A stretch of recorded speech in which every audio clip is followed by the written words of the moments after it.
بسم اللہ الرحمن الرحیم.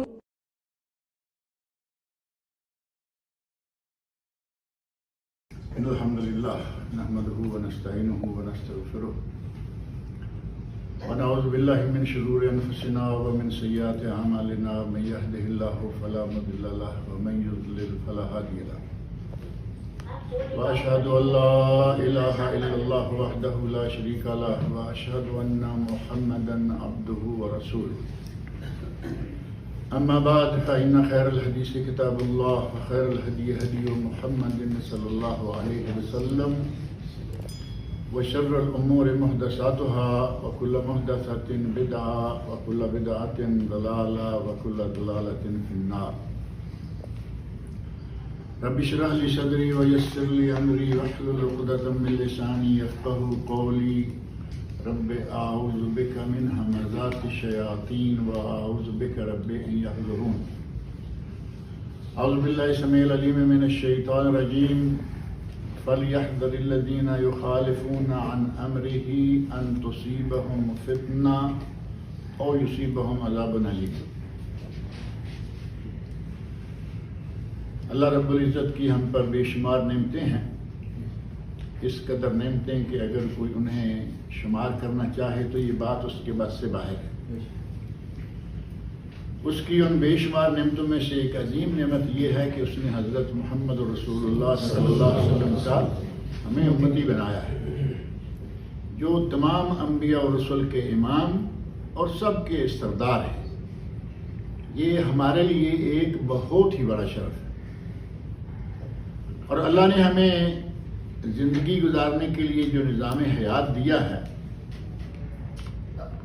وہ اسلام ہے، اور اسلام ہر اعتبار سے کامل و مکمل دین ہے. کسی قسم کا عیب، کسی قسم کا کوئی نقص، کسی قسم کی کوئی کمی اس میں نہیں ہے. اور اس بات کی گواہی اللہ رب العزت نے خود قرآن کریم میں دی ہے. الیوم اکملت لکم دینکم وَأَتْمَمْتُ عَلَيْكُمْ نِعْمَتِي وَرَضِيتُ لَكُمُ الْإِسْلَامَ دِينًا. اے لوگو، ہم نے تمہارے لیے تمہارا دین مکمل کر دیا. الْيَوْمَ أَكْمَلْتُ لَكُمْ دِينَكُمْ وَأَتْمَمْتُ عَلَيْكُمْ نِعْمَتِي. تم پر میں نے اپنی نعمت کا اتمام کر دیا. وَرَضِيتُ لَكُمُ الْإِسْلَامَ دِينًا، اور تمہارے لیے دین اسلام کو پسند کر دیا. یہ شہادت کہ دین اسلام مکمل دین ہے کب نازل ہوئی آسمان سے؟ نبی صلی اللہ علیہ وسلم کی وفات سے. امام قرطبی رحمۃ اللہ علیہ اور امام ابن کثیر رحمۃ اللہ علیہ دونوں اپنی تفسیر کی کتابوں میں لکھتے ہیں کہ نبی صلی اللہ علیہ وسلم کی وفات سے 81 دن پہلے، پونے 2 مہینے ہو گئے، سیدھے پونے 3 مہینے، 81 دن پہلے حجۃ الوداع کے موقع پر جب نبی اکرم صلی اللہ علیہ وسلم میدان عرفات میں موجود تھے اور کم و بیش 1.25 لاکھ صحابہ کرام آپ کے ساتھ حج کر رہے تھے، اس موقع پر یہ آیت نازل ہوئی. تو یہ ہمارے لیے اور بہت بڑی نعمت ہے کہ اللہ نے ہمیں وہ دین دیا جس میں کوئی کمی نہیں، کوئی عیب نہیں، کوئی نقص باقی نہیں ہے. اب یہ الگ بات ہے کہ اللہ رب العزت کی اس شہادت کو، اللہ رب العزت کے اس اعلان کو، اللہ رب العزت کی اس گواہی کو کچھ لوگ نہیں مانتے. اگر کوئی آدمی قولاً کہے کہ دین ناقص ہے تو کیا وہ مسلمان رہے گا؟ وہ مرتد ہو جائے گا. مسلمان ہے اور یہ لفظ کہے وہ مرتد ہو جائے گا، کیونکہ اس نے قرآن کریم کی ایک آیت کا انکار کر دیا. اور کسی ایک آیت کا منکر بھی کافر ہے، مرتد ہے. اور قولاً تو ہم کہتے نہیں ڈرتے ہوئے کہ کوئی ہمیں مرتد نہ کر دے، لیکن عملاً اور فعلاً ہم یہ کرتے ہیں کہ اسلام مکمل نہیں ہوا. امام شاطبی رحمۃ اللہ علیہ بڑے محقق عالم گزرے ہیں. انہوں نے لکھا ہے کہ اگر کوئی آدمی نبی اکرم صلی اللہ علیہ وسلم کے بارے میں یہ سمجھے کہ نبی صلی اللہ علیہ وسلم نے ہمیں دین پورا نہیں پہنچایا، بلکہ نعوذ باللہ دین کے پہنچانے میں خیانت سے کام لیا۔ اگر کوئی یہ کہتا ہے تو وہ آدمی بھی مسلمان نہیں رہے گا، کیونکہ اس نے اس آیت کا انکار کیا، الیوم اکملت لکم دینکم واتممت علیکم۔ اور نبی اکرم صلی اللہ علیہ وسلم حجۃ الوداع کے موقع پر بار بار یہ بات فرما چکے ہیں، الا هل بلغت، صحابہ کرام سے مخاطب ہو کے کہہ رہے ہیں کیا میں نے دین تمہیں پہنچا دیا؟ اور ایک دو اشعار نہیں، آپ اندازہ کر لیں کہ آپ کی اس وقت اس آواز کو ساری دنیا نہ بھی سن رہی ہوگی تو جتنے لوگ سن رہے ہیں سب نے یہ بات کی، سب نے اعتراف کیا کہ یا رسول اللہ آپ نے دین پہنچا دیا۔ آج اگر کوئی قولاً نہیں عملاً صحیح، قولاً نہیں فعلاً صحیح، زبان سے نہیں، زبان قال سے نہیں، زبان حال سے ہی صحیح، کسی بھی اعتبار سے یہ سمجھے کہ دین میں کمی تھی اور میں نے پوری کی، دین میں کمی تھی میرے امام نے پوری کی، دین میں کمی تھی میرے استاد نے پوری کی، دین میں کمی تھی میرے پیر نے پوری کی، وہ آدمی مسلمان نہیں رہے۔ اور یہ بات ہمارے یہاں، میرا آپ کا ماحول ایک ہی ہے، ہم پاکستان کے، انڈیا کے، پتہ نہیں کوئی بنگالی بھائی بھی ہو تو معلوم نہیں، ہم اپنے ماحول کو جانتے ہیں کہ ہم زبان سے تو کہنے کی جرت نہیں کر سکتے، کیونکہ ہمارے یہاں جو تکفیر کی تلوار ہے وہ بڑی تیز ہے، کافر قرار دینے والی فیکٹریاں ہمارے بڑی لگی ہوئی ہیں، اچھے بھلے مسلمانوں کو بھی کافر قرار دیتے ہیں، اور اگر کوئی آیت کا منکر ہو تو وہ تو ظاہر ہے کہ اس فیکٹری سے گزرے ہی گزرے۔ ہمارا پاک و ہند کا ماحول اس وقت اس آیت کے تناظر میں اگر دیکھا جائے تو بڑے خطرے میں، بدعات دھڑا دھڑ۔ اور بدعت ہے کیا؟ یہاں میرا خیال ہے کہ آپ ماشاءاللہ پڑھے لکھے لوگ ہیں، اس کی تفصیل میں جانے کی ضرورت نہیں ہے، صرف ایک کلمہ، نبی صلی اللہ علیہ وسلم کے عہد مبارک میں وقت آیا ہو، موقع آیا ہو، کسی کام کا وقت آیا ہو اور کوئی امر مانے بھی نہ ہو، کوئی امر مانے بھی نہ ہو کہ کوئی رکاوٹ ہے، مالی رکاوٹ ہے، کوئی خوف خطرہ ہے، کسی وجہ سے وہ کام نہیں کر سکتے تھے، پھر بھی نبی صلی اللہ علیہ وسلم نے نہ کیا ہو اور آج ہم وہ کریں۔ صحابہ کرام رضوان اللہ علیہم اجمعین، خلفاء راشدین رضی اللہ عنہم، کسی نے بھی نہ کیا ہو، ہم جب اس کو دین بنا کے کریں گے تو کیا ہوگا؟ ایک لفظ ہے جو بڑا سخت لگتا ہے، لیکن ہمارے یہاں اس کی اتنی ضرورت ہے آج کہ لوگوں کو اس بات کا پتہ چلے کہ وہ ہے کیا، بدعت ہے کیا۔ نبی اکرم صلی اللہ علیہ وسلم نے پھر جتنا اس بدعت کے بارے میں لوگوں کو بار بار متنبہ کیا، بار بار توجہ دلائی، شاید کسی دوسرے مسئلے کے بارے میں اتنی توجہ نہیں دلائی۔ آپ کا خطبہ مسنونہ بڑا مشہور ہے، جمعے کا خطبہ جسے کہہ لیں، نکاح کا خطبہ کہہ لیں، نکاح میں بھی وہ خطبہ، جمعہ میں بھی وہ خطبہ، اور تقریباً اگر تھوڑا سا درس لمبا ہے، درس تھوڑا لمبا ہے، ایک ہوتا ہے کلمہ جس کو یہاں کلمہ کہتے ہیں، اٹھے 2 3 4 5 7 منٹ میں ختم کر دیا، اب وہ اگر پورا خطبہ مسنونہ پڑے گا تو اس کا تو وقت گیا نا اسی میں۔ لیکن اگر درس تھوڑا لمبا ہو، پتہ ہے کہ بھائی برداشت کریں گے، اس وقت عموماً وہ خطبہ پڑھا جاتا ہے، اور میں نے آج پڑھا ہے، آپ نے یقیناً سنا ہوگا، اما بعد فإن خیر الحدیث کتاب اللہ، یہ الفاظ سنے ہوں گے نا آپ نے۔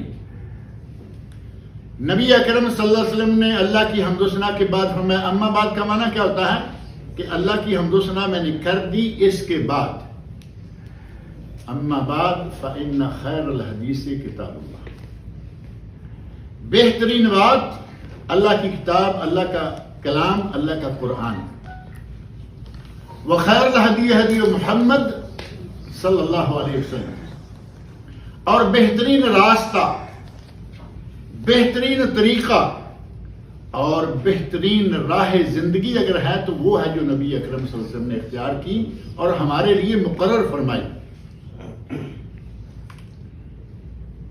خیر الہدی ہدی محمد صلی اللہ علیہ وسلم وشر الامور محدثاتها. یہ ہیں کلمات جو خاص خطبہ کے میں آپ کے سامنے بطور استدلال یہاں رکھنا چاہتا ہوں کہ نبی صلی اللہ علیہ وسلم نے اتنی دعوت، اتنی تبلیغ، اتنا اس معاملے میں لوگوں کو متنبع کیا کہ جتنا کسی دوسرے مار میں. تمام وہ امور جو کہ نئے ایجاد کیے جائیں، محدثات جو شروع میں نے کہا کہ نبی صلی اللہ علیہ وسلم کے عہد مبارک میں ضرورت آئی، وقت آیا، مانے کوئی نہیں. تینوں چیزیں، ضرورت آئی، وقت آیا، مانے کوئی نہیں ہے، اس کے باوجود آپ نے کیا، وہ ہے محدث، وہ ہے خود ایجاد کردہ. اسے ایجاد بندہ کہیں، خود ساختہ کہیں، موضوع کہیں، من گرد کہیں، کوئی بھی لفظ کہیں.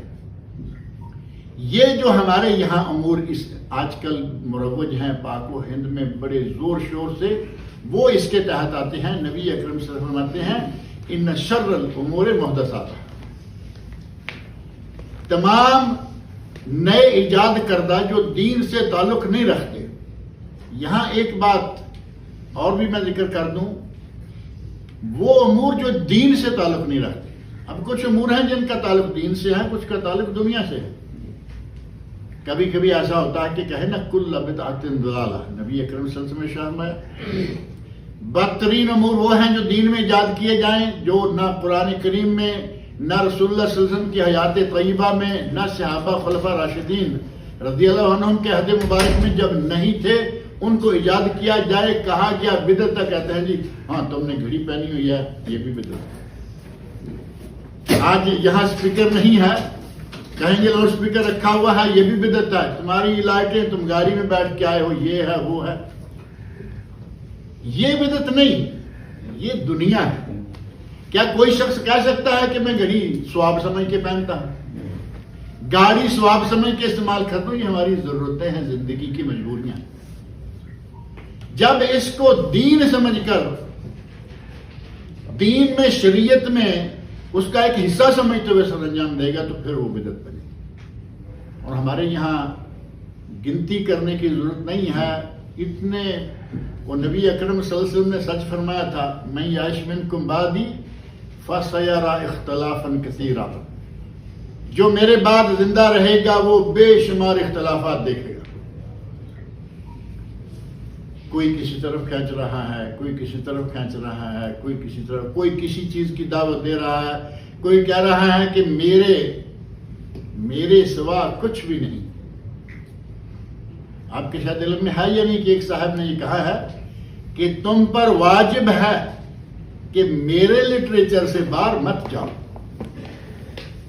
جو میں نے لکھا ہے صرف وہ پڑھو، صرف اس پہ عمل کرو، باہر کسی کا لکھا ہوا مت پڑھو.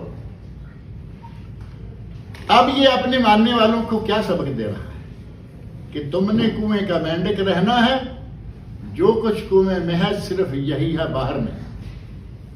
جبکہ یہ بات تو ہم کسی صحابی کے بارے میں نہیں کہہ سکتے، کسی عام آدمی کے بارے میں کیسے کہیں گے، عالم کے بارے میں کیسے کہیں گے. تم پر میرا لٹریچر واجب ہے. اس میرے لٹریچر کے علاوہ کوئی لٹریچر نمبر پاک و ہند کی بڑی مشہور شخصیت. اب جب ہم باہر نہیں نکلیں گے تو ظاہر ہے کہ وہی نتیجہ ہوگا کہ جو کچھ وہ کہہ رہے ہیں. کوئی اپنی شخصیت کی طرف دعوت دے رہا ہے، کوئی اپنے کسی ٹولے کو، گروہ کو اپنا سارا کچھ بنائے ہوئے ہے، اس کی دعوت اس طرف ہے. کوئی جماعت، کوئی شہر، کوئی کسی طرح عجیب و غریب قسم کی دعوتیں ہیں. جبکہ اگر صحیح معنوں میں دین حاصل کرنا ہے تو پھر ہمیں ان ٹولوں میں نہیں. دین کہاں سے ملے گا؟ دین ملے گا اللہ رب العزت کی کتاب سے اور حضرت محمد رسول اللہ صلی اللہ علیہ وسلم کی سنت سے. اور کیا ایک آدمی ان سب چیزوں کا حافظ اور عالم ہو سکتا ہے؟ صرف ایک آدمی. مجھ میں کمی، شیخ میں کمی، ان میں کمی، سب میں کمی کوئی نہ. جب ایک آدمی کو اس انداز سے آپ ماننا شروع کریں گے تو آپ نے تو اسے گویا نبی بنا لیا نا. ما ينطق عن الهوى ان هو الا وحی یوحی، وہ تو نبی ہیں. اس آدمی کو اتنا درجہ دے دیا. نتیجہ یہ کہ آج بر صغیر پاک و ہند میں سب سے بدترین جتنی بدعتیں ہیں اسی ٹولے میں. سب سے زیادہ بدعتی، سب سے زیادہ مشرک یہی ایک ٹولہ ہے. اور وجہ صرف یہ ہے کہ ہم ادھر ادھر جانے کو تیار نہیں ہیں. ہمیں وہی چاہیے جو ہمارے حضرت نے کہا ہے. اب صرف حضرت کہنے سے کسی کے یہاں یہ غلط فہمی نہ ہو جائے کہ میں شاید کسی تبلیغی جماعت والے کو، ان کے یہاں حضرت ہے نا، حضرت صاحب نے فرمایا یہ تو حضرت ہیں، ہمارے یہاں اعلیٰ حضرت بھی ہیں. مولانا ہمارے یہاں ایک اعلیٰ حضرت بھی ہے. ان کی جماعت میں آپ دیکھیں گے کہ یہ سلسلہ بکثرت موجود ہے. کیونکہ وہ بات کتنی عجیب بات ہے کہ ہم دنیا داری کا معاملہ ہو، ہمیں 10 ریال کی چیز خریدنا ہو تو ہم آدھا بازار چھان مارتے ہیں. وہاں دیکھو وہاں دیکھو وہاں دیکھو، جہاں سے اچھی ملے، بہتر کوالٹی ملے، سستی ملے لے لو. اسی لیے بھاگتے ہیں ادھر ادھر. یار دنیا میں آپ نے 10 ریال خرچ کرنے ہیں تو اتنی محنت. پہلے گھر سے نکلنے سے پہلے کوشش ہوتی ہے موبائل کھولو، اس میں ایپ ہے پانڈا، لولو، فلاں ڈھمکھاں، کہاں آج وہ لگی ہوئی ہے سیل، آفر کہاں کہاں ہے. کرتے ہیں یہ نہیں؟ ہر گھر گھر کی یہ کہانی ہے. کوشش کریں گے کہ وہاں جائیں جہاں سیل لگی ہوئی ہے، کچھ سستی چیزیں مل جائیں گی. چیز وہی ہے سیل پہ. اس کے لیے اتنی محنت، اور جس کے بغیر ہم نہ دنیا میں کسی کام کے ہیں نہ آخرت میں ہمارا کوئی سرخروئی کا کوئی ذریعہ بن سکتا ہے، اس کی ہمیں پرواہ. دین کو ہم نے اتنا بیکار سمجھ لیا، اتنا ناکارہ چیز سمجھ لیا. اس کے لیے ایک آدمی نے کہہ دیا کہ میرا لٹریچر اور بس، باہر نکلنے کے لیے تیار نہیں.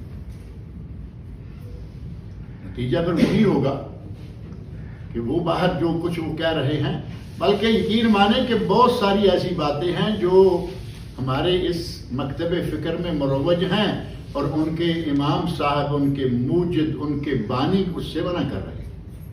یعنی وہ اپنے پیر سے بھی آگے بڑھ گئے.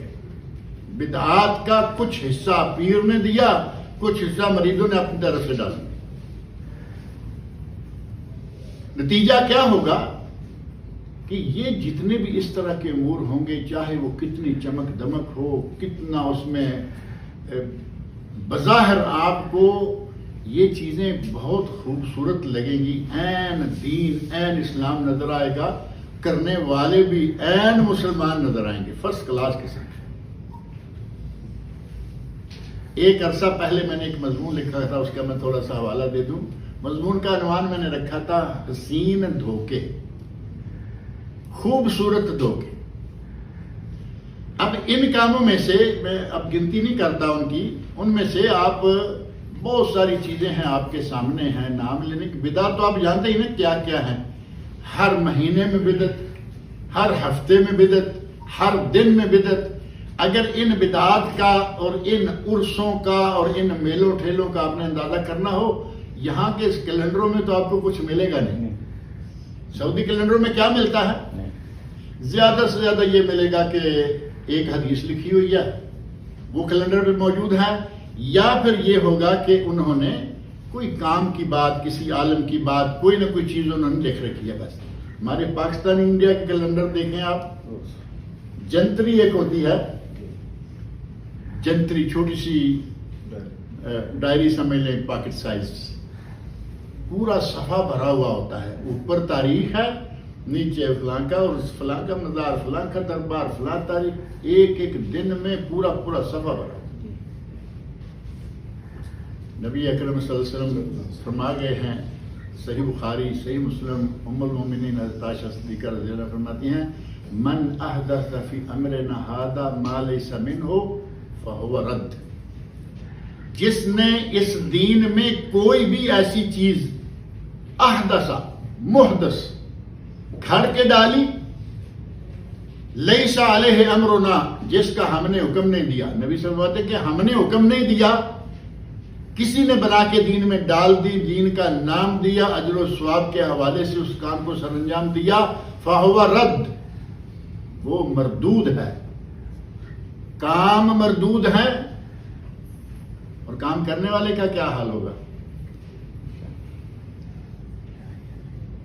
دوسری حدیث میں نبی صلی اللہ علیہ وسلم فرماتے ہیں، ایک یہ کہ جس نے کوئی ایسا کام من احدث، اور دوسری حدیث میں مسلم میں ہے من عامل عملا لیس علیہ امرنا فہو رد، جس نے کوئی ایسا کام کیا جس کا ہم نے حکم نہیں دیا وہ رد ہے. نبی اکرم صلی اللہ علیہ وسلم نے اس ذمہ داری کو اتنا سختی کے ساتھ بار بار دہرایا کہ بدعت گمراہی، بدعت گمراہی، بدعت گمراہی، بدعت کا نتیجہ جہنم. کل بدعت ضلالہ وکل ضلالۃ فی النار، ہر بدعت گمراہی، ہر گمراہی جہنم میں لے جانے والی.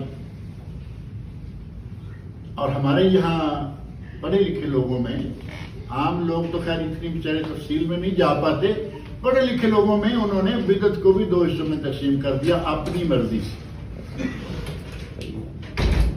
کہتے ہیں کچھ بدعات بدعت حسنہ ہیں اور کچھ بدعات بدعت سیئہ ہیں، ہم سیئہ نہیں حسنہ کر رہے ہیں. اب حسنہ کو حسنہ کس نے کہا ہے؟ حسنہ کو حسنہ کہنے کے لیے ایک اتھارٹی ہونی چاہیے. میں نے جو کام کیا میرے نزدیک حسنہ، انہوں نے جو کام کیا ان کے نزدیک حسنہ، یہ جو کام کر رہے ہیں ان کے نزدیک حسنت، پھر تو حسنہ والے بات ہی ختم. اور پھر اس سے بھی بڑھ کر یہ کہ حسنہ سیئہ، اس تقسیم کو آپ رکھ لیجئے اور اس کے اوپر نبی صلی اللہ علیہ وسلم کا ارشاد لائیے، کل بدعت ضلالہ. کلہ کا لفظ تو معروف ہے ہمارے یہاں، کلو یا یہ حدیث کو بھی اس طرح پڑھا جاتا ہے، کلو بدعت ضلالہ اور کلہ بدعت ضلالہ، دونوں طرح کا یہ موجود ہے. اور کلو واحد تو آپ جانتے ہیں نا، باقی کوئی ہو نہ ہو، یہاں عربوں میں مروج ہے کچھ بھی، کلو واحد نہیں. یہ مرغی لے لو، یہ باہر سے حلال ذبح ہو کے آئی ہے، یہ بلغاریہ یا فلاں کی، کلو واحد. یہ کلو واحد جو ہے نا، اس کو ہم سمجھتے ہیں اچھی طرح کہ سب برابر ہے، کلو سب. اور نبی سے فرماتے ہیں کل بدعت ضلالہ، ہر بدعت گمراہی، سب کی سب بدعتیں گمراہی. اب مولوی کہہ رہا ہے کہ ہم نے کچھ اچھی بھی بدعتیں رکھی ہیں ایجاد کر کے، اور نبی صلی اللہ علیہ وسلم فرما رہے ہیں نہیں، ہر بدعت گمراہی. بات مولوی کی مانی جائے گی یا نبی صلی اللہ علیہ وسلم کی؟ واضح سی بات، کوئی اس میں ابہام نہیں، کوئی اس میں دوسری رائے نہیں ہو سکتی کہ جب نبی صلی اللہ علیہ وسلم نے ارشاد فرما دیا کل بدعت ضلالہ، بات ختم ہو. سنن نسائی اور صحیح ابن خزیمہ میں وَكُلَّ ضَلَالَةٍ فِي النَّارِ کے الفاظ بھی صحیح سند سے ثابت ہیں کہ ہر گمراہی جہنم میں لے جائے گی. اور واضح بات،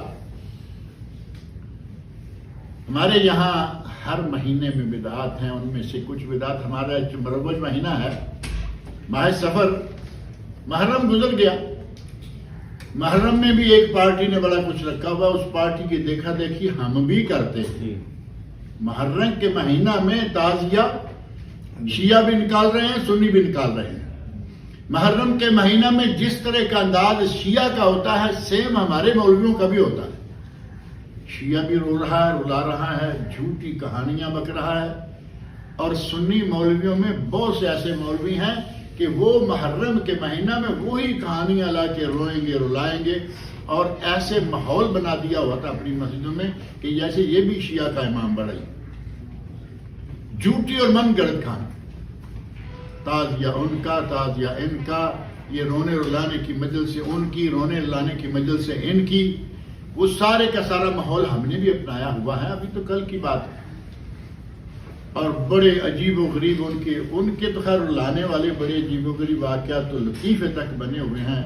میں نے غالباً یہاں کسی موقع پہ ذکر کیے تھے کہ شیعہ حضرات جو ہیں ان کے یہاں پیسہ کمانے کا انداز ہے عجیب انداز.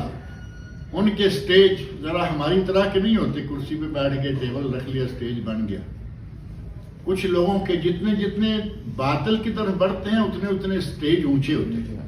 آپ اندازہ کر کے دیکھ لیں، جتنے باطل نظریات زیادہ ہیں اتنے سٹیج زبردست، پیسہ زیادہ، اخراجات زیادہ، رنگ روغن بہت زیادہ. ایک تقریر آپ شاید سنتے ہوں گے کبھی کبھی، کلپ ہے چھوٹا سا بڑا عجیب سا، وہ جس میں کہتا ہے کہ عیسیٰ علیہ السلام تو کہا کرتے تھے نا قم باذن اللہ. کلپ ہے ذہن میں کسی کے؟ بڑی فرسٹ کلاس مسند ہے، اونچا سٹیج ہے، ہرے رنگ کا زرق برق قسم کا سٹیج بنا ہوا. مولانا کہتے ہیں کہ تمہارے کسی عیسائی کے ساتھ مناظرہ ہو گیا کہ تمہارے نبی تو مردے کو زندہ کرتے تھے لیکن کہتے تھے قم باذن اللہ، اللہ کے حکم سے کھڑے ہو جاؤ. اور ہماری سرکار نے کہا مرغی لاؤ، ذبح کرو، کاٹ پیٹ کے ہڈیاں الگ، گوشت الگ، کہا قم باذنی، میرے حکم سے کھڑی ہو جاؤ. مرغی کھڑی ہو. جتنے جتنے غلط نظریات، جتنی جتنی باطل قسم کی فکر، اتنے زبردست سٹیج. یہ ہمارے اہل سنت میں سے صاحب ہیں، نام تو لینا پڑے گا نا اہل سنت کا، کیا کریں گے. اور دوسرے یہ صاحب جو میں بتا رہا ہوں جو پچھلے مہینہ میں کارستانیاں کرتے رہے، انہی میں سے ایک کی پچھلے سال کی کارستانی آئی. کلپ آپ نے دیکھا ہوگا، بڑا اونچا سٹیج لگا ہوا ہے. وہ جذبات میں آتے، روتے پیٹتے، لوگوں کو رلاتے، اپنے سٹیج سے چھلانگ لگائی. سامنے پنکھا تھا، پنکھے کو جا کے لٹک گئے، جیسے چمگادڑ رات کو نہیں درختوں پہ لٹکے ہوئے ہوتے الٹے. دیکھا کسی نے؟ یہ نہیں، آن دی ریکارڈ موجود ہے، میرے پاس محفوظ ہے. کہاں سے یہ دین لائے ہم؟ اس دین کو اگر کوئی کافر دیکھتا ہے، اگر ہم ان کو مسلمان مان لیتے ہیں کہ ہمارے ہیں، ہماری کچھ مجبوری ہے کہ انہیں ہم مسلمان مانیں گے. ہمارے نبی کی بیویوں کا اتنا گندا نہیں، صرف چھوٹا سا فرق ہے کہ وہ حضرت علی کو پہلے نمبر پر مانتے ہیں بس، باقی وہ اہل سنت کے مطابق یہ عمل کرتے ہیں. شیعہ کہلوائیں گے لیکن ان میں سے زیدی شیعہ، یہ یمن میں ہیں، ہمارے پاک و ہند میں ہم نے کئی زیدی دیکھے، وہ اصلی شیعہ ہیں، نام سے زیدی ہیں لیکن اصلی وہی ہے. ان لوگوں کے لیے شیخ الاسلام ابن تیمیہ رحمۃ اللہ نے کہا کہ انہیں آپ کافر نہ کہیں، کیونکہ باقی سارے مسائل میں وہ صحیح ہیں. اور وہ لوگ جن کے یہاں حضرت علی رضی اللہ عنہ الہ ہیں، یہ جن کی میں باتیں کر رہا ہوں نا، یہ جو بڑی چھلانگیں لگاتے اور پنکھوں کو چمڑتے ہیں، اتنی بد زبانیاں. حضرت علی رضی اللہ عنہ کو وہ انسان ماننے کو تیار نہیں، کہتے ہیں وہ الہ ہیں، وہ خالق ہیں، وہ مالک ہیں، سارا کچھ وہ ہے. جو مانے کہ علی الہ ہے، جو مانے کہ قرآن ناقص ہے، جو مانے کہ جبرائیل علیہ السلام بھول گئے، غلطی ہو گئی، آنا تھا علی پہ، آ گئے نبی پہ. اب یہ عقائد تو آپ سنتے ہی ہوں گے نا، جن کے یہ عقائد ہیں وہ کافر ہیں. میں اس لیے کہہ رہا ہوں کہ ہماری مجبوری ہے کہ ہم ان کو مطلقاً کافر نہیں کہہ سکتے، ہیں ہمارے کھاتے میں لیکن کرتوت ان کے یہ ہے. عجیب و غریب قسم کی حرکات محرم کے مہینہ میں رنگ رنگ چیزیں آتی ہیں، اور یہ سفر ہمارے لوگوں کے لیے، اہل سنت کے لیے. اور سفر کے مہینہ میں ہمارے اہل سنت نے کو 13 تیزی کر کے بنایا ہوا ہے. سفر کافی حصہ گزر گیا ہے، ممکن ہے کئی درس آپ نے اس موضوع پہ سنے ہوں گے. پہلی بات یہ کہ سفر کو سفر کیوں کہا گیا، یہ بھی تو ایک مسئلہ ہے نا. مہینوں کے ناموں کی ان کی وجہ تسمیہ بھی موجود ہے. ذوالقعدہ، محرم، ذوالقعدہ، ذوالحجہ اور محرم، یہ 3 مہینے ہیں نا مسلسل. یہ 3 مہینے ہیں جن کو حرمت والے مہینے قرار دیا گیا. سورۃ توبہ میں اللہ رب العزت نے ارشاد فرمایا ان عدۃ الشہور عند اللہ 12 شہرا فی کتاب اللہ یوم خلق السماوات والارض منها 4 حرم. جب سے اللہ نے زمین و آسمان بنائے ہیں تب سے اللہ کے یہاں مہینوں کی تعداد 12 منہا اربعۃ حرم، ان میں سے 4 مہینے حرمت والے۔ صحیح بخاری اور صحیح مسلم میں نبی اکرم صلی اللہ علیہ وسلم نے حرمت والے ان مہینوں کو جب مقرر فرمایا تو فرمایا ثلاث متوالیات، 3 مہینے مسلسل، ذوالقعدہ، ذوالحجہ اور محرم، ورجب و مضر الذی بین جمادی و شعبان، اور چوتھا مہینہ ہے رجب جو کہ جمادی ثانی اور شعبان کے درمیان۔ اہل جاہلیت عرب لوگ، اہل جاہلیت میں کیا صرف عرب ہی آئیں گے؟ اسلام سے پہلے جتنے لوگ تھے ان کا اہل جاہلیت کے نام سے ہی ان کا تعارف ہوتا ہے۔ سارے لوگ نبی صلی اللہ علیہ وسلم کی آمد سے پہلے یہ مہینے تو جانتے تھے، لیکن ان مہینوں میں اپنی مرضی سے توڑ پھوڑ کیا کرتے تھے۔ انما النسیء زیادۃ فی الکفر، جہاں اللہ رب العزت نے فرمایا نا کہ مہینوں کی تعداد 12 ہے، ان میں سے 4 حرمت والے ہیں۔ کافر لوگ، اہل جاہلیت کے لوگ جو ہیں وہ حرمت والے 4 مہینے جب چاہتے، کسی کو آگے کرتے، کسی کو جس مہینے میں ہمیں کوئی کام ہے وہ حرمت والا نہیں، ڈاکہ ڈالنے کا ارادہ ہے وہ حرمت والا نہیں، اگلا مہینہ حرمت۔ حتیٰ کہ حج کو انہوں نے ذوالحج سے نکال کر کئی مہینوں میں رکھا ہوا تھا، کبھی کسی مہینے میں آ رہا حج، کبھی کسی مہینے آ رہا۔ جب بدلیں گے مہینہ حرمت والا تو ظاہر ہے کہ مہینے بدلتے جائیں گے۔ نبی اکرم صلی اللہ علیہ وسلم نے جس سال حج کیا اس سال ہی ذوالحج میں حج تھا۔ یہ شاید بات آپ کے سمجھ میں آ رہی ہے یا نہیں؟ پہلے کسی اور مہینے میں حج ہوا، پھر کسی اور مہینے میں حج ہوا، کسی اور مہینے میں حج ہوا، اور بعض روایات میں واضح طور پر موجود ہے کہ حضرت ابوبکر صدیق رضی اللہ عنہ جب حج کرنے گئے تو ذوالقعدہ میں حج تھا، مشرکین نے یہ سلسلہ طے کیا ہوا تھا، اور نبی صلی اللہ علیہ وسلم نے حج کیا تو وہ حج ذوالحج میں آیا۔ آپ نے وہ الفاظ جو خطبہ میں ارشاد فرمایا ہے نا، زمانہ گھوم پھر کر پھر اپنی اصل پر آ چکا ہے، یعنی حج کئی مہینوں سے ہوتے ہوئے اب ذوالحج میں آ گیا، اور نبی صلی اللہ علیہ وسلم کے بعد اب کس کو جرأت ہوگی کس کو آگے پیچھے کرے۔ ان حرمت والے 3 مہینوں میں وہ لوگ ڈاکہ واکہ نہیں ڈالتے تھے، پھنسے ہوئے ہیں۔ 3 مہینے گزر گئے تو چوتھا مہینہ کون سا شروع ہوا؟ یہی سفر کا مہینہ۔ اب وہ اپنے گھروں سے ڈاکے کے لیے، چوری چکاری کے لیے نکل جاتے، گھر خالی ہو جاتے مردوں سے۔ خالی کو ہمارے یہاں اردو میں کیا کہتے ہیں؟ زیرو جو ہے، صفر کہتے ہیں نا، گھر جو ہیں وہ زیرو ہو جاتے، مردوں سے خالی ہو جاتے۔ اس مہینے کا نام اس لیے سفر رکھا گیا کہ یہ گھروں سے سارے لوگ مہینے میں نکل جا کرتے تھے، اور بعد میں یہ بھی کہا کہ اس مہینے میں لوٹ کھسوٹ کر کے لوگوں کی جیبوں کو صفر کر دیتے، اور یہ بھی بات بنتی ہے کہ جب وہ نکلتے تھے ان کے گھر صفر، جہاں جا کے لوٹ مار کرتے تھے ان کی جیبیں صفر۔ اس سفر کے مہینہ کے ساتھ ہمارے لوگوں نے کیا کیا جوڑ رکھا ہے وہ آپ کے علم میں ہے۔ کہیں گے یہ سفر کا مہینہ نعوذ باللہ منحوس ہے، اور خاص طور پر اس کا آخری چہارشنبہ جو ابھی بدھ آنے والی ہے نا، آخری چہارشنبہ یہ اگلی بدھ ہوگی، آخری چہارشنبہ نعوذ باللہ منحوس دن ہے۔ کیوں بھائی؟ کہتے ہیں کہ اس چہارشنبہ میں نبی صلی اللہ علیہ وسلم ادھر منحوس قرار دے رہے ہیں کہ نبی اکرم صلی اللہ علیہ وسلم اس چہارشنبہ کو بیمار ہوئے تھے، یہ بیماری چلتے ہوئے آپ کی وفات تک لے گئے۔ اس بنا پہ وہ افسوس کر رہے ہیں، اور انہی کی اکثریت یہ کہتی ہے کہ چہارشنبہ کو آپ نے غسل شفا فرمایا تھا۔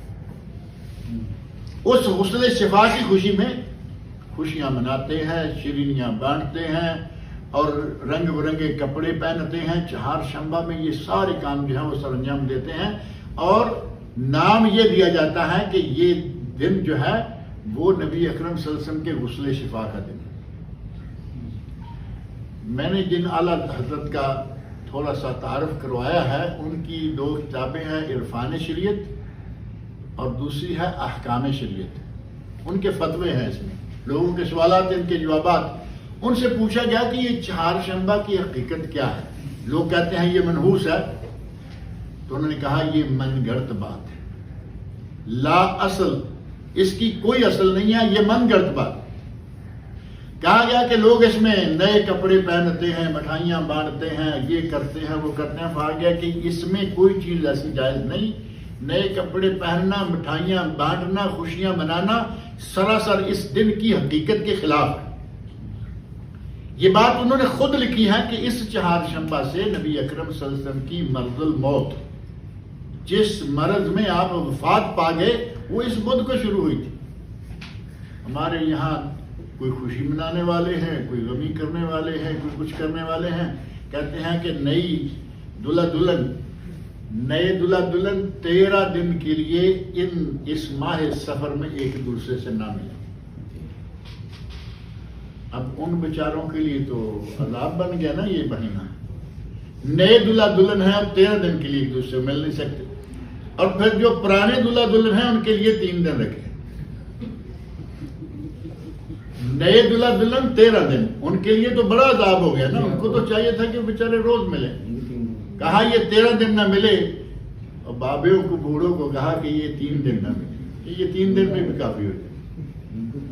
کہاں سے یہ شریعت لائے؟ کہاں سے یہ مثال لے کے آئے؟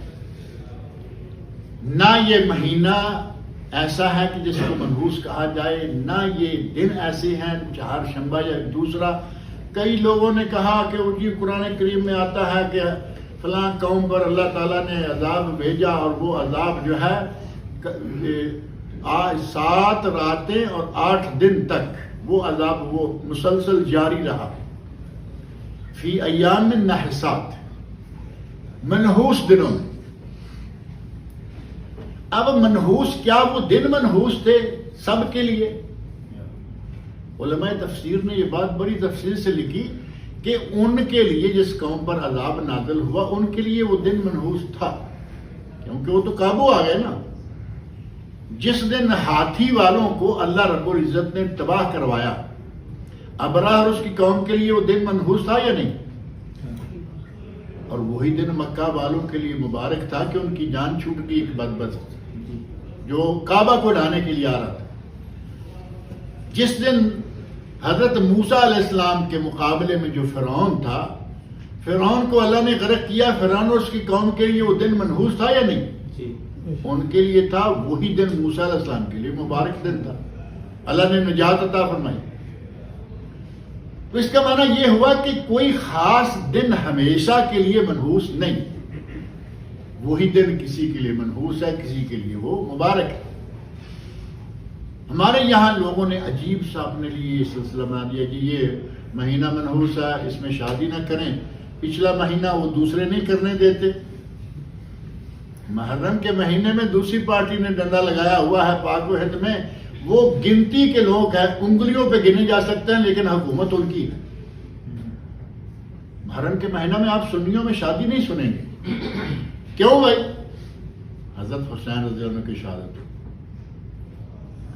سفر میں شادی مت کرو، یہ منحوس ہے۔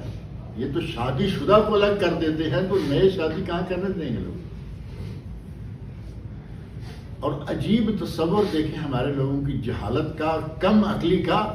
ربیع الاول میں جا کے شادی کر رہے ہیں۔ ربیع الاول میں شادی، کیا وہاں ربیع الاول میں ایسا کوئی واقعہ پیش نہیں آیا کہ جسے کہا جائے کہ غم والا واقعہ تھا وہ؟ اس پوری کائنات کے سب سے عظیم ترین انسان ہمارے نبی ربیع الاول میں فوت ہوئے تھے۔ پرواہ نہیں، ربیع الاول میں شادیاں کریں گے، محرم میں نہیں کر رہے، سفر میں بیمار ہوئے تھے اس لیے نہیں کر رہے، محرم میں حضرت حسین رضی اللہ عنہ بڑے تھے یا نبی اکرم صلی اللہ علیہ وسلم بڑے تھے؟ کم عقلی کی انتہا ہے۔ اس طرف ہماری توجہ ہی نہیں جاتی۔ ہم سمجھتے ہیں کہ نہیں، ہم احترام میں، ہم اکرام میں، آپ سب بیٹھے ہوئے، کیا آپ میں سے کوئی حضرت حسین رضی اللہ عنہ کے خلاف ہے؟ ہم سارے دل و جان سے ان کو چاہتے ہیں، وہ ہمارے سر کا تاج تھے، لیکن نبی صلی اللہ علیہ وسلم کے مقابلے میں لائیں گے تو پھر ان کی وہ نواسے ہیں، وہ نانا ہیں، وہ نبی ہیں، یہ امتی ہیں، کتنا بھی درجہ ہوگا کسی بھی اعتبار سے نبی صلی اللہ علیہ وسلم کا کوئی مقابلہ نہیں۔ آپ کی وفات جس مہینے میں ہوئی اور آپ کی وفات بھی وفات شہادت ہے، اس بات کا تو علم ہے نا آپ کو. نبی اکرم صلی اللہ علیہ وسلم کی موت موت شہادت، وفات شہادت، وہ بھی شہید ہوئے، یہ بھی شہید ہوئے. اور اس مہینہ میں عہد جاہلیت میں جو کچھ کیا جا رہا تھا ہمارے لوگوں نے کچھ اور بڑھا دیا، جبکہ نبی اکرم صلی اللہ علیہ وسلم نے صاف تردید کر دی. صحیح بخاری میں حدیث موجود ہے، لا عدوى ولا طیرۃ ولا حام ولا سفر. 4 چیزوں کے نام لیے، صحیح بخاری میں حدیث موجود ہے. لا عدوى، کوئی بیماری متعدی نہیں. ہمارے یہاں تو یہ بڑا ہو گیا نا، آہستہ آہستہ لوگوں کا اس حدیث سے بھی شاید ایمان اٹھا دیا گیا یا اٹھانے پر مجبور کر دیا گیا کہ نہیں جی نہیں، وائرس ہے، پھیل گیا ہے، یہ ہو گیا وہ ہو گیا. نبی صلی اللہ علیہ وسلم میں تھا لا عدوى، کوئی بیماری متعدی نہیں، ایک سے اتر کر دوسرے کو نہیں لگتی جب تک اللہ نہ لگا. وہ اونٹ والا واقعہ معروف ہے نا، آدمی آ کے شکایت کرتا ہے یا رسول اللہ، اس کا اونٹ میرے اونٹوں میں آ کے مل گیا تھا اور میرے اونٹوں میں خارش آ گئی. اس نے کہا کہ اس کے اونٹ کو کس سے خارش آئی تھی؟ آخر ایک جگہ پہ جا کے رکنا پڑے گا نا کہ اوپر سے یہ سارا کچھ ہوتا ہے. نبی اکرم صلی اللہ علیہ وسلم فرما گئے ہیں لا عدوى. رہا معاملہ احتیاط کا، کوئی حرج نہیں، احتیاط کریں لیکن ایمان تو قائم رہے نا. احتیاط کر لیں. نبی اکرم صلی اللہ علیہ وسلم نے ایک کوڑی آدمی آ رہا تھا، ان دنوں یہ بہت ساری حدیثیں، بہت سارے واقعات، بہت سارے دلائل دیے گئے. احتیاط کرنے میں کوئی حرج نہیں. کوڑی آ رہا تھا، فرمایا تم رک جاؤ، تمہاری بیعت ہم نے قبول کی. باقی سب کی بیعت ہاتھ کے ذریعے قبول کی. کیوں روک دیا؟ طاعون والے شہر میں تم نہ جاؤ، جس شہر میں طاعون پھیلی ہے وہاں کے لوگ باہر نہ آئیں. کیا نبی صلی اللہ علیہ وسلم خود یہ کہیں کہ عدوہ نہیں اور پھر بھی منع کریں؟ صرف ہمارے ایمان کے لیے، ہمارے عقیدے کی پختگی کے لیے کہ کہیں ہمارے عقیدے میں کوئی ڈول نہ آ جائے. اگر بیماری لاتا ہے تو صرف اللہ، نکالتا ہے تو صرف اللہ، اور یہ جو کچھ ہوتا ہے یہ سارے کے سارا نبی صلی اللہ علیہ وسلم نے احتیاطی تدبیروں کے طور پر. تو احتیاط کرنے میں کوئی حرج نہیں، لیکن کوئی متعدی بیماری نہیں. لا عدوى ولا طیرۃ. ہمارے یہاں یہ بھی بدعات میں سے، خرافات میں سے، عہد جاہلیت کے کاموں میں سے آج بھی موجود ہے. وہ پرندہ اڑایا کرتے تھے، ادھر گیا تو سفر کریں گے، ادھر گیا تو نہیں کریں گے. ہمارے یہاں گھر سے نکلتے ہی سامنے سے بلی گزر جائے، یہ نہیں کہتے ہیں کہ بلی راستہ کاٹ گیا، اب ہمارا کام نہیں ہوگا. گھر سے ہی بد دلی کے ساتھ نکل رہے ہیں. کئی لوگ ایسے ہیں کہ وہ کہیں گے آج گھر سے نکلتے ہی فلانے کا منہ دیکھ لیا. اب وہ فلانا ہو سکتا ہے کہ تم سے 1000 گنا بہتر ہو، جسے تم منحوس سمجھ رہے ہو کہ آج اس کا منہ دیکھ لیا. اس لیے ساتھ یہ بھی کہتے ہیں سارا دن سارا برا نکلا ہے. کیوں؟ صبح گھر سے نکلتے اس کا منہ دیکھ لیا. یہ خرافات عہد جاہلیت سے آ رہی ہیں. نبی صلی اللہ علیہ وسلم ان چیزوں کا قلع قمع کر کے گئے، لیکن ہمارے اندر پھر سے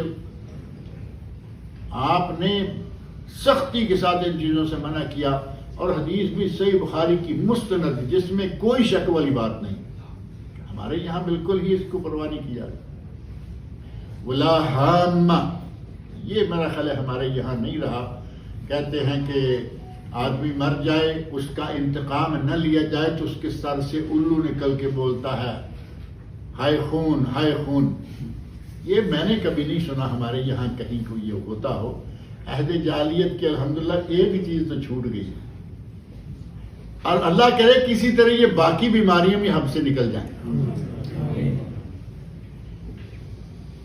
چوتھی چیز لا عدوى ولا طیرۃ ولا حامہ ولا سفر. فرمایا کہ یہ جو تم سفر کے بارے میں اتنی لیے پھر رہے ہو نا کہ سفر میں یہ نہیں ہوتا، سفر میں وہ نہیں کرنا، نبی سے فرمایا کہ اس کی نحوست کا تصور بالکل غلط ہے. ولا سفر، سفر کی حقیقت جو تم لیے پھر رہے ہو یہ نہیں ہے. سفر قطعا نحوس نہیں ہے، اس میں کوئی نحوست نہیں ہے، بلکہ نبی صلی اللہ علیہ وسلم نے تو نحوست کا ہی سرے سے انکار کر دیا. یہ نحوست کوئی چیز ہے نہیں. اگر کسی کو اللہ رب العزت کسی بیماری میں، کسی مصیبت میں مبتلا کرتا ہے تو اس کے لیے اب وہی دن وہی وقت دوسروں کے لیے خیر کا وقت ہوتا ہے. نبی اکرم صلی اللہ علیہ وسلم فرماتے ہیں ان کا اگر یہ نحوست کہیں ہوتی بھی تو کہاں ہوتی؟ فرمایا گھر میں ہوتی، عورت میں ہوتی، اور تیسری چیز گھوڑی یا سواری میں ہوتی. اگر ہوتی تو ان تین میں ہوتی، ورنہ کہیں نہ ہوتی. اور ان تین میں جب نہیں ہے تو پھر کہاں ہوگی؟ نبی اکرم صلی اللہ علیہ وسلم نے انکار کر دیا، نحوست کہیں ہے ہی نہیں. یہ تمہارا نظریہ سراسر غلط ہے. چنے بانٹ رہے ہیں اس سفر کے مہینہ میں، اور یہ کہا گیا کہ آسمان سے، اب پتہ نہیں کچھ مسائل بھی ہمارے یہاں کہاں سے لاتے ہیں، کن کتابوں سے لاتے ہیں. قرآن ہے نہیں پڑھیں گے، حدیث ہے نہیں پڑھیں گے، وہاں سے کھینچ کے مسائل لائیں گے جن کا کوئی کسی قسم کا اعتبار نہیں ہوگا. 10 لاکھ ذہن میں رکھیں، 10,20,000 بیماریاں ایک سال میں آسمان سے اترتی ہیں. 10,20,000 بلائیں یا بیماریاں آسمان سے اترتی ہیں. ان میں سے 9,80,000 صرف ماہ سفر میں اترتی ہیں. یہ مہینہ جو چل رہا ہے. اب اتنی بڑی بڑی خرافات کو ہمارے یہاں کتابوں میں جگہ دی، ہمارے لوگوں نے اس کو بیان، اس مہینہ میں یہ ہوتا ہے، اس میں وہ ہوتا ہے، اس میں اتنی بلائیں نازل ہوتی ہیں. اب جمع تفریق کر کے دیکھو کہ کسی سال کے لیے کیا بچا. ساری کی ساری بلائیں تو پر اسی مہینہ میں نازل ہو گئی نا. ادھر نبی اکرم صلی اللہ علیہ وسلم فرماتے ہیں کہ تمہارے ان نظریات کی کوئی حقیقت نہیں. عہد جاہلیت میں ہو، نبی صلی اللہ علیہ وسلم کے عہد مبارک کے بعد شروع ہو، قیامت تک جب بھی یہ نظریات آئیں گے ان کی کوئی حقیقت نہیں. یہ سب غلط ہے. سفر کا مہینہ عام مہینوں کی طرح ایک مہینہ ہے. اس میں نحوست، اس میں یہ اور اس میں وہ، یہ ساری چیزیں جو ہیں ان کا کوئی سر پیر نہیں. وقت زیادہ نہ ہو جائے تو تھوڑا سا ذکر میں، ابھی تھوڑے دنوں کے بعد نیا مہینہ شروع ہونے والا ہے. اشارہ تو میں نے دے دیا نا آپ کو کہ ہمارے یہاں کوئی دن، کوئی مہینہ، کوئی ہفتہ ان کاموں سے خالی نہیں ہے. لیکن کچھ بڑے بڑے کام جو ہمارے یہاں ہوتے ہیں، جیسے محرم گزر گیا ہے، یہ سفر چل رہا ہے. اتنا بڑا اس سفر کے اندر طوفان کھڑا کر دیا لوگوں نے اپنے. اب یہ اچھا ہے کہ اس کے لیے کوئی جشن وشن نہیں ہوتا. سفر میں جشن نام کی کوئی چیز نہیں تو جس طرح یہ خرافات پھیلائی گئی ہیں، لوگوں کو اگر جشن نہیں تو یہ 10 لاکھ بلاؤں کے خوف سے یہ باہر نکلنے سے لوگوں کو روک دیتے. لیکن کچھ چیزیں ایسی ہیں کہ لوگ بھی شاید پوری طرح ان پہ ایمان نہیں رکھتے، کہ کہتے ہوں گے کہ یہ مولوی کیا کرتے ہیں، ہمارے کام. آپ پیدا بھی اسی مہینے میں، تاریخ کو چھوڑ دیجیے. تاریخ کون سی تھی ولادت کی، کون سی تھی وفات کی، چھوڑ دیجیے. صرف اتنا تصور رکھیے کہ نبی صلی اللہ علیہ وسلم اسی مہینہ میں پیدا ہوئے اور اسی مہینہ میں آپ نے وفات پائی. کیا ہمیں زیب دیتا ہے کہ ہم جشن منائیں؟ ہمارے یہاں عام طور پر یہ مشہور ہے کہ آدمی جب تک زندہ ہے تب تک برتھ ڈے مناتے رہتے ہیں. جب فوت ہو جائے تو کبھی سنا ہے برتھ ڈے کا؟ پھر کیا مناتے ہیں؟ اگر کسی نے منانا ہے تو برسی مناتا ہے. برتھ ڈے ختم ہوگی کیونکہ جو تھا وہ معاملہ ختم ہو گیا. ہمارے یہاں عجیب تصور ہے، نبی اکرم صلی اللہ علیہ وسلم اسی مہینے میں وفات پا رہے ہیں اور یہ خوشیاں منا رہے ہیں. اور خوشیاں منانے کا انداز آپ کے سامنے ہے، اور روز بروز روح ترقی ہے. پہلے یہی معاملہ معمولی ہوتا تھا، کسی نے نعتیں پڑھ لی، کسی نے کوئی تقریر کر لی، کوئی جلسہ چھوٹا موٹا رکھ لیا، آغاز اس کا اسی طرح ہوا. ہمارے یہاں یہ پاک و ہند کی بات ہے. پہلے یہ عربوں میں آیا. مظفر الدین کوکبری نام کا ایک آدمی چھٹی ہجری میں، نبی صلی اللہ علیہ وسلم کے عہد مبارک میں نہیں ہے، خلفائے راشدین کے عہد مبارک میں نہیں ہے، صحابہ اکرام کے زمانے میں نہیں ہے، ائمہ اربعہ کے زمانے میں نہیں ہے. اب اس کے بعد آ کے آپ 6 صدی اندازہ کریں کب شروع ہوتی ہے. پہلے 500 سال خالی، بلکہ 600 سال خالی. 625 ہجری میں آ کے یہ خرافات کا سلسلہ بڑھنا شروع ہوا. ان میں سے یہ آدمی ایک شیعہ تھا جس نے یہ سلسلہ شروع کیا. شیعہ نے ولادت کے لیے جو مولود ہے، مولود یا میلاد کا نام دونوں چل رہے ہیں نا، اس نے کوئی ایک مولود نہیں، کئی مولود ایجاد کر دیے فوری طور پہ. حضرت حسین کا مولود، حضرت حسن کا مولود، نبی صلی اللہ علیہ وسلم کا مولود، حضرت فاطمہ رضی اللہ عنہ کا مولود. اس نے کئی مولود جب ایجاد کیے، ان میں سے یہ بھی تھا. خود شیعہ ہے اور بھانڈ مراسیوں کو لا کے اکٹھا کر کے وہ نچواتا اور ناچتا. یہ ہے ایجاد کرنے والا. بھانڈ مراسیوں کو اکٹھے کر کے باقاعدہ جشن کرنا، اور اس میں خود بھی ناچتا، ڈانس کرتا، اور ظاہر کے بھانڈ مراسی تو ہوتے اس کام کے لیے. یہ آغاز کرنے والا. اور اس کی تاریخ، اس مولود کی حیثیت جس مولوی نے دی، اس کو اس نے باقاعدہ انعام دیا 1000 اشرف مسلمان. 1000 اشرفیاں اس زمانے میں بڑی رقم تھی. مولوی صاحب کو دی. اور اس مولوی صاحب کا اہل علم نے جو تذکرہ کیا ہے، کہا کہ نااہل قسم کا انسان تھا اور غیر صحیح نسب، یعنی اس کا نسب بھی صحیح ثابت نہیں. اس قسم کے آدمی نے کتاب لکھی، اس نے چھاپ دی اور آگلا سلسلہ شروع کر دیا. اور وہ معاملہ بڑھتے بڑھتے، اب اس وقت تھا تھوڑا سا وہ باندھنا چاہتا تھا، درمیان میں سلسلہ ختم ہوا. ہمارے یہاں پاک و ہند میں آیا، ہم نے پھر اس کا جو حشر کیا ہے وہ اب آپ کے سامنے. سارا دن نہیں بلکہ ایک عرصہ پہلے شروع ہو جاتے ہیں چندے اکٹھے کرنے والے. ہم حلیم پکائیں گے اور یہ پکائیں گے، وہ پکائیں گے. اس دن لوگوں کو کھلاتے ہیں، سبیلیں لگاتے ہیں. نبی اکرم صلی اللہ علیہ وسلم نے اس دن سبیلیں لگانے کے لیے، کیا نعوذ باللہ نبی صلی اللہ علیہ وسلم کے پاس پیسہ نہیں تھا؟ اگر یہ مان ہی لیا جائے کہ ایک اعتبار سے مکہ والے 13 سال جو ہیں وہ ذرا غربت کے تھے. مکہ والے 13 سالوں میں نبی صلی اللہ علیہ وسلم کے پاس پیسہ نہیں تھا، اور صحابہ کرام جو ہیں وہ بھی ذرا غریب تھے. لیکن مدینہ منورہ میں آ کر تو آپ بادشاہ ہو گئے تھے، اور کیسو کسرا کے خزانے اور ادھر ادھر سے دولتیں جو ہیں وہ اکٹھی ہو کے نبی صلی اللہ علیہ وسلم کے قدموں میں ڈھیر ہو گئی. آپ نے پھر بھی یہ کام نہیں کیے، صحابہ نے نہیں کیے، جو اپنی جان ہتھیلی پہ رکھے پھر رہے ہیں کہ نبی صلی اللہ علیہ وسلم اشارہ کریں تو ہم قربان کر دیں. ان کے پاس جھنڈیاں لگانے کے لیے پیسے نہیں.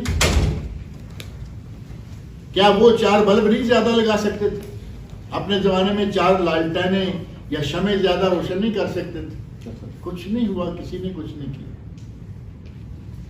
ہمارے یہاں پہلے مولود شریف، نعتیں اور چند مضامین، اور پھر آگے سلسلہ آہستہ آہستہ بڑا. کھانے شامل ہونا شروع ہو گئے. ہمارا الحمدللہ کھاتا کھل گیا. مولوی کو تو کھانا چاہیے نا، فری میں ہو، جو اچھا بھی ہو. ہمارا کھاتا شامل ہوا، آہستہ آہستہ اس میں ترقی آنا شروع ہو. اور آپ کے سامنے یہ ربیع الاول کا جو جشن ہے وہ آپ کے سامنے بھی ہے. میں بھی دیکھتا آ رہا ہوں ایک عرصے سے کہ روز بروز ترقی کر رہا ہے یا نہیں. ترقی تو محسوس کرتے ہیں نا. پہلے معمولی تھا، اس کے بعد اس میں کچھ ترقی کی گئی، گلیوں میں نکلنا شروع ہو گئی جلوس. اور اس کے بعد یہ ترقی شروع ہوئی کہ انہوں نے آہستہ آہستہ، ابھی یہ پچھلے سال، یہ پچھلے سے پچھلے سال کی بات ہے، کیک کاٹا گیا. بڑا کیک بنایا. مولانا بیٹھے ہوئے ہیں، مولانا حضرات ہیں، اکیلا بھی نہیں، اتنا لمبا چھڑا رکھا ہوا ہے. بڑا کیک ان کے سامنے ہے، اور باقاعدگی کے ساتھ وہ کیک کاٹا جا رہا ہے. اور ہیپی برتھ ڈے یا رسول اللہ، آن دی ریکارڈ بات ہے، سب کے پاس یہ کلپ ہوگا. ہیپی برتھ ڈے یا رسول اللہ، ایسے جیسے کہ نبی اکرم صلی اللہ علیہ وسلم کو نعوذ باللہ جیسے اپنے بچوں کا ہیپی برتھ ڈے کر رہے ہیں نا. عیسائیوں سے آ جائے قبول ہے، ہندوؤں سے آ جائے قبول ہے، شیعہ سے آ جائے قبول ہے. اپنی کتاب اللہ اور سنت رسول کی پرواہ نہیں. اصل دین کیا تھا؟ کتاب اللہ سنت رسول. نبی اکرم صلی اللہ علیہ وسلم ارشاد فرما گئے ہیں کہ جب تک تم ان دو چیزوں کو چنتے رہو گے، ان دو چیزوں کو پکڑے رکھو گے، لن تضلوا، کبھی بھی گمراہ نہیں ہوگے. ان دو چیزوں کو چھوڑ دے گو، یقیناً گمراہی آئے گی. اور صحیح بات یہ ہے کہ آج ہم ان دونوں کتابوں سے بہت دور ہوتے جا رہے ہیں. اسی دوری کا نتیجہ آج یہ ہے کہ ہمارے یہاں بدعات کو، خرافات کو بالکل اتنی کھلی آزادی ہے، جو چاہے جب چاہے کر گزرے، کوئی پوچھنے والا نہیں، کوئی بتانے والا نہیں. دین کے لیے ہم محنت نہیں کرتے. کچھ لوگوں نے اس لفظ کو بڑا اپنے لیے ایک اصطلاح بنایا ہوا، دین کے لیے محنت. لیکن ان لوگوں سے قطع نظر، دین کے لیے ہمیں خود اپنے، وہ تو لوگوں کے لیے محنت کرتے ہیں، دین میں لوگوں کو پھیلائیں. ہمیں کم از کم اپنے لیے تو محنت کرنی چاہیے کہ دین کہاں سے لیں، کس سے سیکھیں، کیا پڑھیں اور کیا سنیں.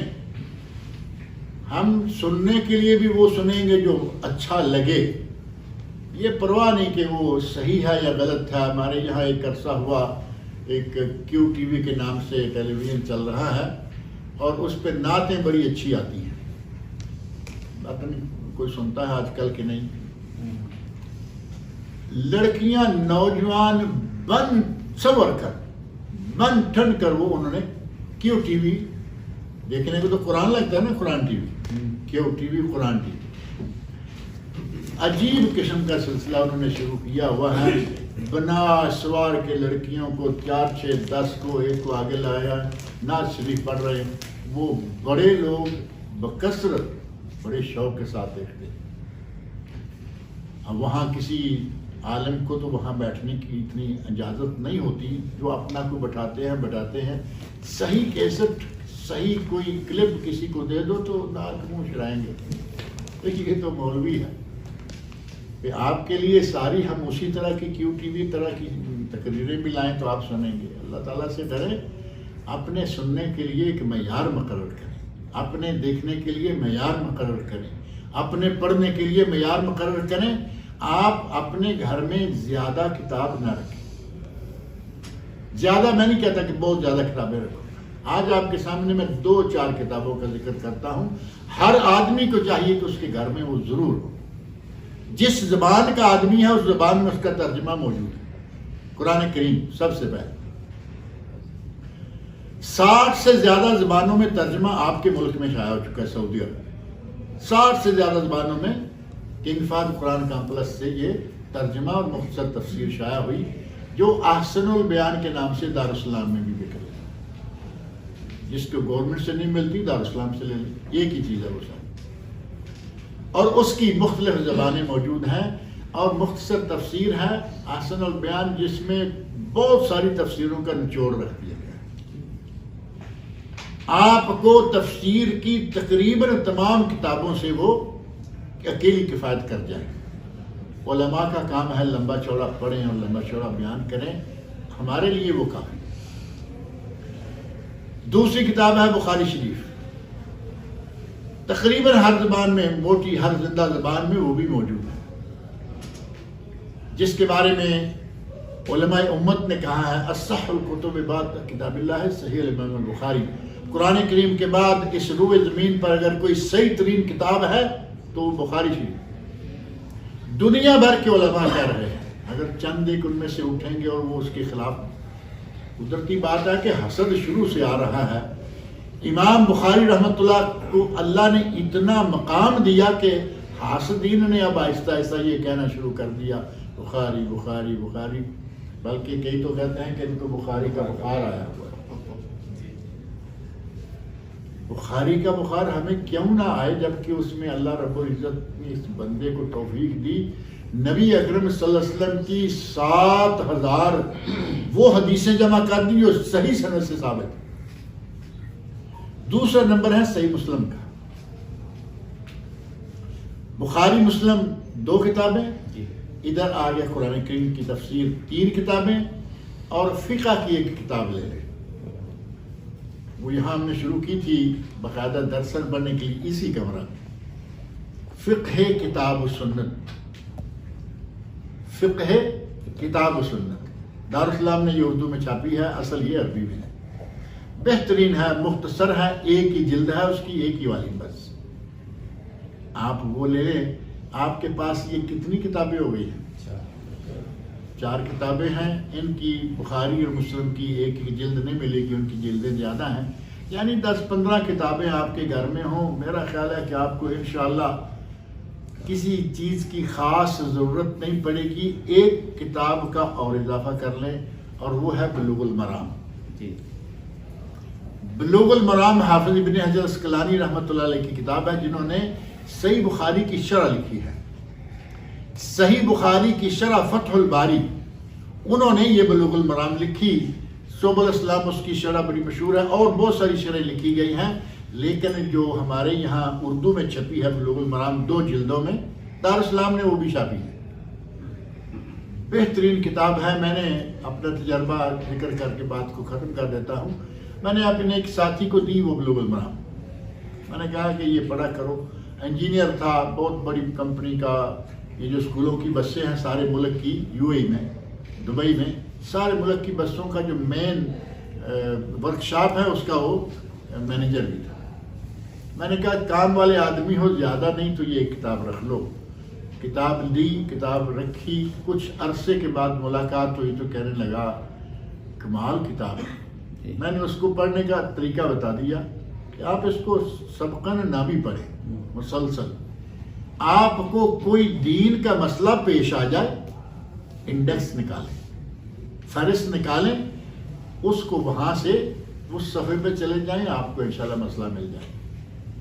یقین مانے کہ اس آدمی نے اتنی تعریف کی کتاب کی، کہا کہ کوئی مسئلہ ہی ایسا نہیں آ رہا کہ جو مجھے ملنا چاہیے، اور صرف 2 جلدیں، کچھ ضعیف حدیثیں اس میں ہیں، ان کی باقاعدہ وضاحت کر دی گئی کہ یہ ضعیف حدیث ہے۔ آپ یہ چند کتابیں ہر شخص اپنے گھر میں رکھے، اپنے لیے وراثت میں چھوڑ کے جائیں، آپ کے بچے بھی پڑھیں گے کل کو۔ ہم وراثت میں صرف درہم و دینار، پیسہ، دولت، مال، کوٹھیاں، کاریں یہ چھوڑنا چاہتے ہیں، قرآن بھی وراثت میں چھوڑیں، نبی صلی اللہ علیہ وسلم کا فرمان بھی وراثت میں چھوڑیں، قرآن کریم، بخاری، مسلم اور بلوغ المرام، یہ صرف حدیث رسول اور قرآن کریم، 3 کتابیں حدیث کی، ایک اللہ رب العزت کا کلام۔ اللہ تعالیٰ مجھے اور آپ سب لوگوں کو قرآن کریم اور سنت رسول کو پڑھنے اور اس پر عمل کرنے کی توفیق۔